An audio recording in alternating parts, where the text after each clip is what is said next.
When Alex crashed his Bugatti Chiron, the wreckage landed in Matt's garage. What followed wasn't just a repair job.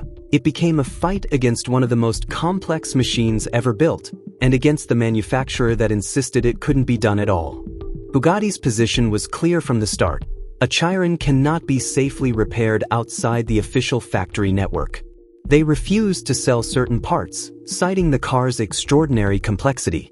According to them, attempting a rebuild in a private garage wasn't just difficult, it was simply impossible. The project continued anyway. One of the most dramatic steps came early. To access the damaged components at the heart of the car, the entire rear section had to be separated from the front. The engine, gearbox, and all associated structure had to be carefully split away as a single assembly. With the car literally divided in two and resting on improvised supports, the team could finally reach what they came for: the broken engine and gearbox mounting, the structural component responsible for holding the Chiron's quad-turbo W16 in place. Now came the real question: how do you repair a part designed to hold one of the most powerful production engines ever built? Two options were on the table. The first was to 3D scan the broken mount and machine an entirely new one from a solid billet of aluminum. In theory, a CNC machined component could actually be stronger than the original cast piece. But the risks were significant. The mount contains precise locations for multiple crankshaft position sensors that read signals from the flywheel and feed directly into the ECU to manage ignition timing and boost control.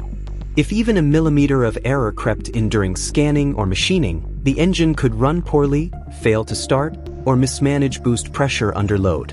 And beyond the technical risk, fabricating such a complex part from scratch would be enormously expensive. The second option was to repair the original mount. The appeal was obvious. The factory geometry would be preserved exactly as Bugatti designed it, and the cost would be far lower. The concern was whether a damaged casting could actually be welded back to its original structural strength. To answer that, the part was taken to a specialist machinist. Before any repair work could begin, the alloy itself had to be analyzed.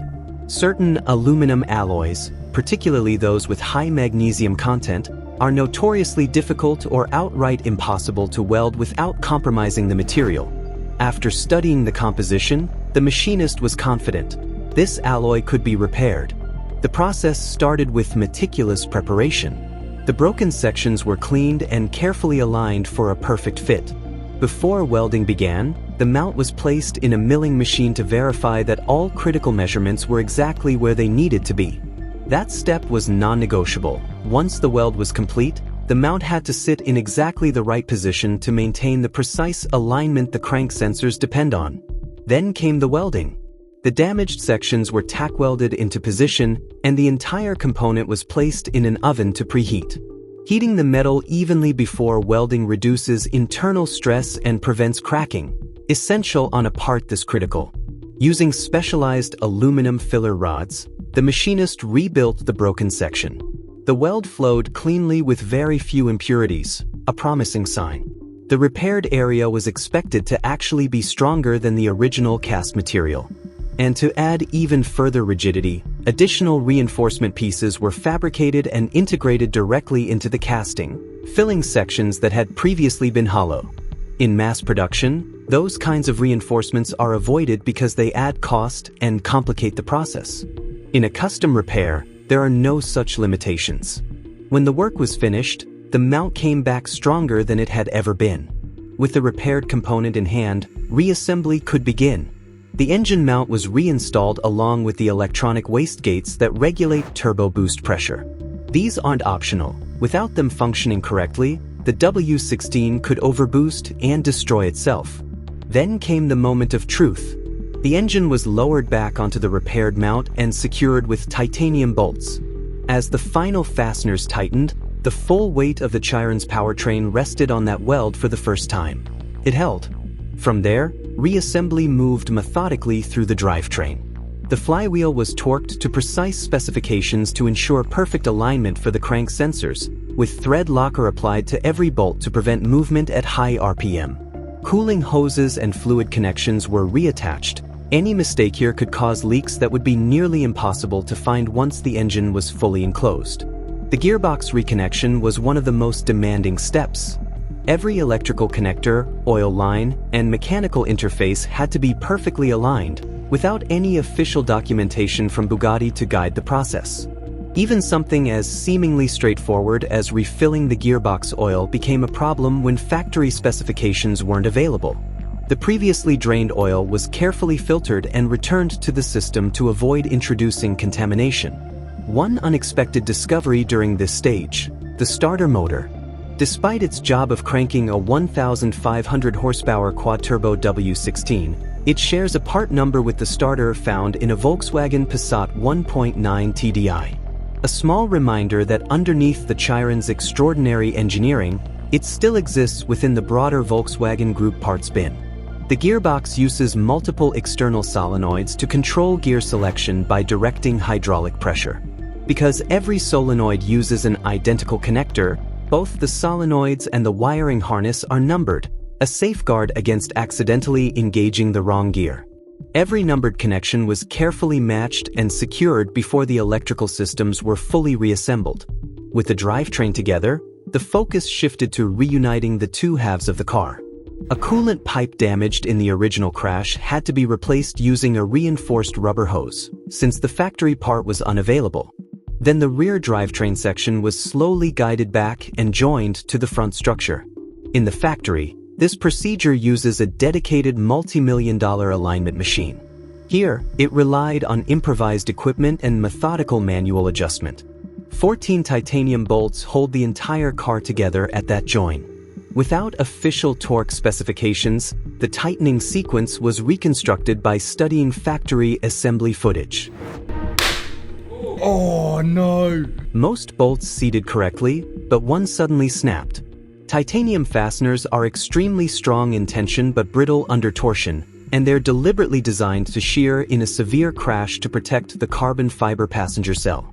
Fortunately, the broken section could be extracted and replaced without splitting the car apart again. With the structure secured, the remaining connections between front and rear were restored: the central drive shaft, coolant lines, electrical harnesses, fuel lines, and intercooler plumbing. At this point, the car was structurally whole again, but there was a concern that couldn't yet be addressed. Earlier testing had been carried out without coolant circulating through the system, which risked overheating seals in the water pump and turbochargers. Whether any damage had occurred wouldn't be known until the cooling system was fully restored and the engine was run up to operating temperature. For now, the front radiators still needed to be installed before coolant could be added. Before any engine test could happen, the braking system had to be restored. Because the car had been separated into two halves, the brake lines had been disconnected and the entire system needed to be refilled and bled. Fresh DOT4 fluid, standard across the Volkswagen Group, was added to the reservoir, and each caliper was bled until only clean fluid flowed and proper pedal pressure was restored. Meanwhile, a major piece of work had been happening off-site. The original exhaust had been sent to Valvetronic Designs specifically to have a custom performance system developed. Using the factory exhaust as a template, engineers spent 2 weeks scanning, designing, and fabricating a one-off setup. The result features a central X-pipe to refine the sound character, twin bypass sections routing exhaust to the outer tips through large 3.5-inch piping, allowing the W16 to breathe significantly more freely. Understanding what was and wasn't modified matters. The primary catalytic converters, which sit directly after the turbochargers and are monitored by sensors, were left completely untouched. Removing them would trigger fault codes and potentially put the car into limp mode. The secondary catalysts further downstream, however, are not sensor monitored. They exist purely for emissions compliance and restrict airflow without the ECU knowing. The internal material was removed while the outer housings were kept intact, making the system far less restrictive without generating any faults.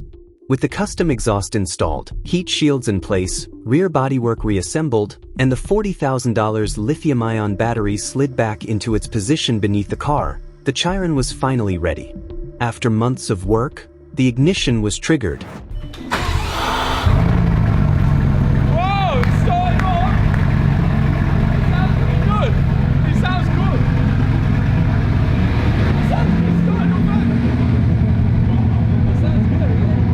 The engine fired instantly. The quad-turbo W16 roared back to life for the first time since the crash, filling the garage with a sound that no amount of description fully captures. The custom exhaust made it louder, but still distinctly different from a naturally aspirated V12. The four turbochargers absorbed significant exhaust energy, producing a deeper, more muted character rather than the sharp, high-revving note of engines like the Lamborghini Aventador's V12. But sound wasn't the real test. The transmission was engaged. The car moved. The repaired mount held. The rebuilt gearbox shifted. The drivetrain worked exactly as it should. What Bugatti said couldn't be done outside their factory had just been done in a private garage, and the car drove to prove it.